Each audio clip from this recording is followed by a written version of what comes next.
की कसलाही विचार करू नका. माझी युवा वर्गाला विनंती आहे, इथले युवक वर्ग माझ्या समोरच्या पार्टीचं काम करतायत, पण त्यांची पण अडचण अशी झाली आहे की 5 वर्ष आम्ही त्यांचं काम केलंय, त्यांनी सांगेल तेच काम या भागात केलंय, पण ना विलाज असतं त्यांनी त्या भागाचं काम करतायत, त्या लोकांचं काम करतात. मला अडचण नाही, पण माझी विनंती एवढी आहे की मतदान मागत असताना सरळ सभ्य भाषेत मतदान मागा. दादागिरी करायला जाऊ नका.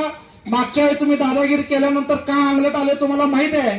त्यामुळे राहिलेल्या 3 दिवसात जर दादागिरी करायला बघितला तर आम्ही कुणाचं नाव काढत नाही, पण माझं जर नाव काढलं तर घरापाशी घुसून आम्ही मातीत घातल्याशिवाय सोडत नाही, एवढंच लक्षात ठेवा.